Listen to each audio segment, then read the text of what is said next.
అప్పు చేయలేదనడం పచ్చి అబద్ధం. మంత్రి శ్రీధర్ బాబుపై బీజేపీ ఎల్పీ నేత ఎలైటీ సీరియస్. ప్రజలను తప్పుదోవ పట్టించే పనులు మానుకోవాలి. టీజీఐఎస్సికి భూములు ఇచ్చిన మాట వాస్తవం కదా. టీజీఐఎస్సిసి ద్వారా రుణాలు తెచ్చారు. 170 కోట్లు కమిషన్ ఇచ్చారు. రేవంత్ రెడ్డికి సహకరిస్తున్న బీజేపీ ఎంపీ ఎవరో చెప్పాలి.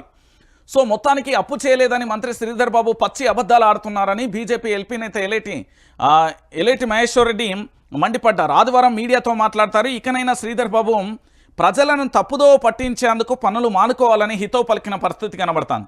అంటే టీజీఐఎస్సికి ఈ భూములను ఇచ్చిన మాట వాస్తవం కదా. టీజీఐఎస్సికి సంబంధించి బాండ్స్ రూపంలో ఐసిఐసి వద్ద అప్పు తేలేదా అంటూ నిలదీసిన పరిస్థితి కనబడుతుంది. అంటే ద్వైపాక్షిక ఒప్పందం చేసుకుని రుణం తీసుకున్న మాట వాస్తవం అన్నారు. ప్రభుత్వం నుంచి నేరుగా రుణాలు తీసుకుని ఎఫ్ఐఆర్బిఎం పరిధిలోకి రాకుండా టీజీఐఎస్సికి ద్వారా రుణాలు తెచ్చుకున్నారు. లోన్ తీసుకురావడానికి 170 కోట్ల రూపాయల కమిషన్ ఇచ్చారా లేదా అంటూ కూడా ప్రశ్నించిన పరిస్థితి కనబడుతుంది. శుక్రవారం కూడా 2000 బాండ్స్ ద్వారా లోన్లు తెచ్చారు అంటూ కూడా చెప్పిన పరిస్థితి కనబడుతుంది. తెలంగాణలో ఏం నడుస్తున్నది అంటే అప్పులు అంతే. ఎటు చూసినా కూడా ఒకటే అంశం. తెలంగాణ రాష్ట్ర వ్యాప్తంగా ఇప్పుడు ఎలేటి మహేశ్వర్ రెడ్డి చెప్పిన అంశం కానీ, దాంతోపాటు నిన్నటికి నిన్న పూర్తి స్థాయిలో కూడా బీఆర్ఎస్ పార్టీకి సంబంధించిన వర్కింగ్ ప్రెసిడెంట్ చెప్పిన అంశాన్ని కూడా మనం ఒకసారి పూర్తి స్థాయిలో ఆలోచిస్తే, ఇక్కడ వాస్తవమైన అంశాలను కనుక మనం ధృవీకరించగలిగితే ఏంది అంటే తెలంగాణ రాష్ట్రం అనేది అప్పుల మీద నడుస్తుంది అనేది వాస్తవం. తెలంగాణ రాష్ట్ర ప్రభుత్వానికి సంబంధించి లిక్కర్ మీద పరిపాలన నడుస్తుంది అనేది వాస్తవం. తెలంగాణ రాష్ట్రానికి సంబంధించి పూర్తి స్థాయిలో ప్రభుత్వ భూములను కుదోబెడుతున్నారు అనేది వాస్తవం.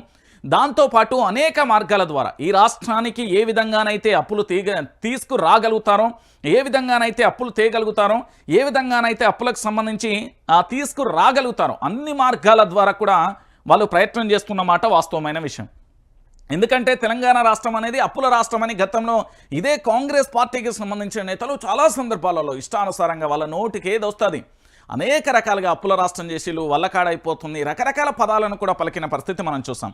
కానీ ఇక్కడ విషయం ఏంటంటే తెలంగాణ ప్రాంత ప్రజలారా మీరందరూ కూడా ఆలోచించాల్సిన విషయం ఏంటంటే తెలంగాణ రాష్ట్రం అనేది అప్పుల రాష్ట్రంగా ఎందుకు మారిపోయింది, తెలంగాణ రాష్ట్రం అప్పుల రాష్ట్రంగా మారడానికి ప్రధానమైన కారణం ఏంటి, తెలంగాణ రాష్ట్రాన్ని పూర్తి స్థాయిలో కూడా అప్పుల రాష్ట్రంగా మారడానికి జరుగుతున్న పరిణామాలు ఏంటి అనేది కూడా మనం ఒకసారి ఆలోచిస్తే, ఈరోజు తెలంగాణ రాష్ట్ర వ్యాప్తంగా కూడా మీరు ఎటువైపు అయినా చూడండి ఒకటే అంశం కనబడుతుంది. అప్పుల రాష్ట్రంగా తెలంగాణ రాష్ట్రం తయారు చేసింది కల్వకుంట్ల చంద్రశేఖరరావు అని చెప్తారు. కానీ ఆ వాస్తవమైన విషయం ఏంటంటే తెలంగాణ రాష్ట్రాన్ని పూర్తి స్థాయిలో అప్పుల రాష్ట్రంగా మార్చింది కాంగ్రెస్ పార్టీ అని చెప్పడంలో ఎలాంటి డౌటు లేదు.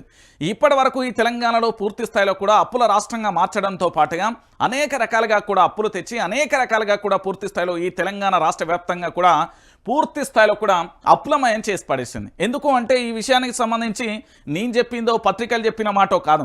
ఈ విషయానికి సంబంధించి భారతీయ జనతా పార్టీ పదే వాదిస్తున్నది.